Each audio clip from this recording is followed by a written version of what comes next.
mahita an Jesosy, mahita an Jesosy. Manasanao aharitra hatramin'ny farany.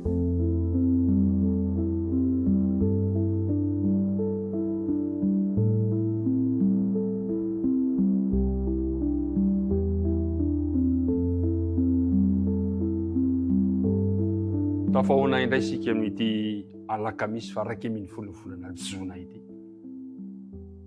Tsy noho ny herintsika na ny tanjantsika fa noho ny fitantanan'Andriamanitra, ny fampirahapon'i Jehova no tsy nalandritsika ka dia miarahaba indray. Tafahoana soamatsara ary dia tolotra hiatrany firanintsoa ny fiadanany tompony anjaka amponao sy ny ankoranao ka hitondra fitahinao anao any izao fandaharana izao. Andeha ary hivavaka isika anomboantsika ny dinika hifanaovana. Andriamanitra zao indreto indray izahay noho ny fitantananao anay, noho ny fitiavanao, noho ny famindramponao dia tsy maty fo amanaina. Tafahoana indray amin'ny alalan'ity fandaharana efa mahazatra anay sy maminay loatra ity. Andinika ny teninao zahay koa mangataka Tompo.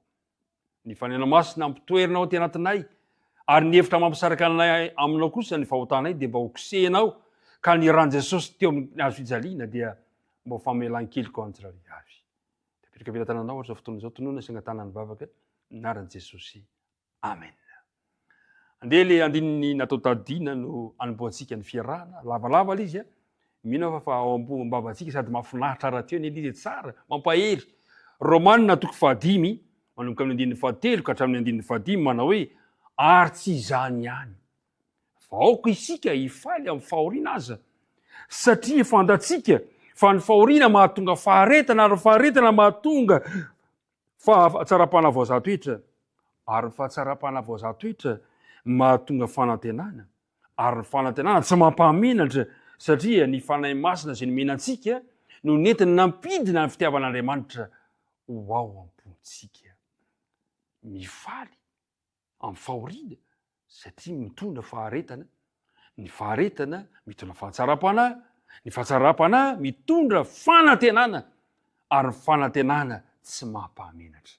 Ny olona mana fanantenana tsy mahamenatra, tsy menatra izany. Ary mpiara-midinika namana, misy fanontaniana apetraka aminao manao hoe efa nisy fotoana ve mba nanirianao mba te ahitany Jesosy amin'ny fotoana izay tena mahakivy andalovanao zavatra sarotra? Nisy fotoana ve efa tena mba nanirianao Jesosy io tiako ho hita mihitsy ianao androany?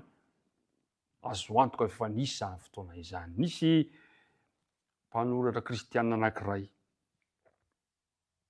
Ellen White no anarany. Tao anatin'ny nofo no nahatsapany nahitany an Jesosy indray mandeha. Ary tao anatin'izany nofo izany no nampahirezany Tompo azy ka nahatonga azy to niakatra ny hafanampo, niakatra ny fononan'i Jesosy ary nanamarina n'ilay tenin'Andriamanitra amin'ny Romanina toko 5. Romanina toko 5 ka ny andininy Romanina toko 5 ka ny andininy 20. Zao no voalaza lety ny amin'ny andininy 20.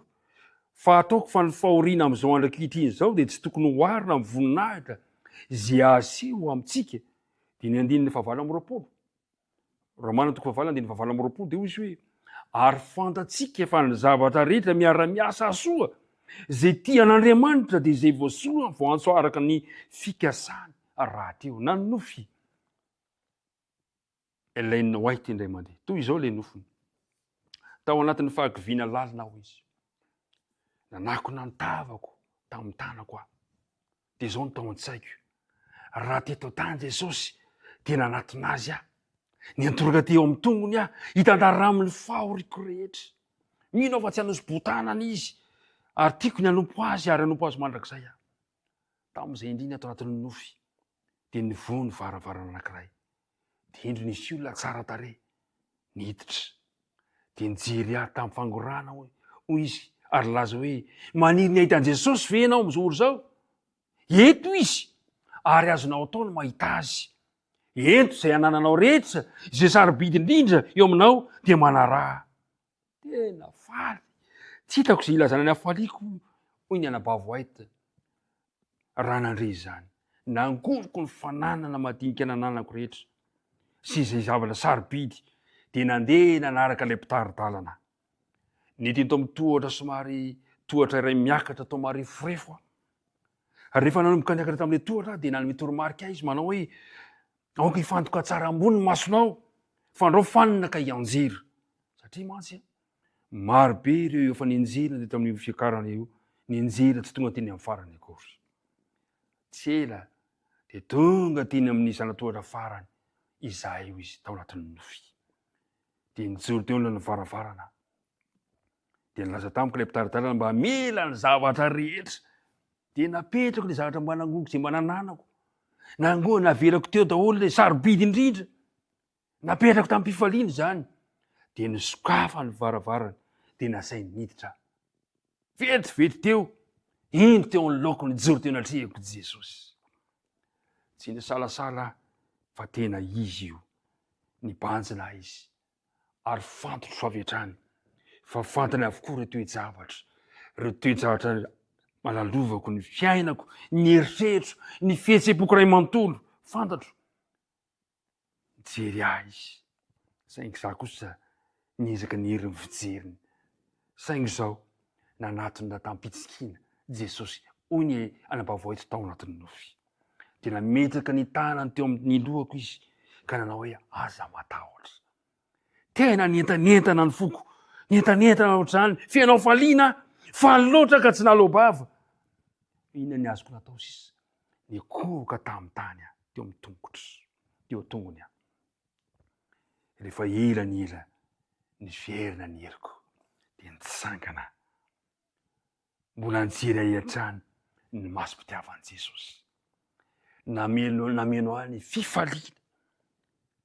Nameno ahy ny tsikiny, ny hafaliana teo amin'ny tsikiny. Ary dia tsapako mandrakariva ny fanatrehany. Tao anatin'ny nofy io, ity mpanoratra kristianina, dia nanome fanantenana. Nampiakatra ny finoko izany nofy izany. Ary nanomboka namirapirana teo amin'ny fiainako izay tao anatin'ny aizin'ny alina, ny hatsarana sy ny fahatsorana, ny fahatokiana an'Andriamanitra. Dia niverina tao anatin'ny saiko indray ilay tenin'ny Paoly manao hoe andininy 7:9 andininy 7:9 manao hoe ary fantatsika fa ny zavatra rehetra dia miara-miasa soa izay tian'Andriamanitra ka dia izay voantso araka ny fikasany rahateo. Tao anatin'ny nofo nanehoan'Andriamanitra fampahirizana ho aho izy. Ry mpiara-midinika namana, ao anatin'ny olana sy favoazana eo amin'ny fiainana dia ilaitsika ny mifantoka eo amin'i Jesosy. Ilaitsika ny mahita an' Jesosy ampinoana fa eo mandrakariva izy. Ilaitsika ny mahita an' Jesosy ampinoana ampatokiana fa mametraka ny tanany eo amin'ny fiainanao izy. Ka miteny manao hoe aza matahotra. Satria ny zavatra rehetra dia miara-miasa azo. Iriko indrindra mba ahery ianao amin'izao fotoana izao. Ka ny zavatra lalovanao io, zavatra mampakivy ianao io, tsy ampitanondrika ianao. Satria ny zavatra rehetra dia miara-miasa ahasoa izay tia an'Andriamanitra. Ka ny faniriana dia izao hoe ahita an' Jesosy ianao amin'ity tontolo andro ity, hivavaka isika. Andriamanitra ray io, ny zavatra rehetra tokoa dia miara-miasa ahasoa. Teo amin'ny mpanomponao anankiray, Ellen White, dia tao amin'ny nofy no nampahirezinao azy. Matoky izahay fa amin'ny fomba maro samihafa, amin'ny endrika maro samihafa ihany koa, eo amin'ny fiainana tsirairay avy ampiara-midinika aminay reto, dia ahitanao izahay ary ampahery anay ianao, ampitraka anay ka resy lahatra izahay fa ny zavatra rehetra dia miara-miasa ahasoa ihany koa ho an'izay tian'Andriamanitra. Dia mitahy anay, tononona ny vavaka aminaran'i Jesosy. Amen.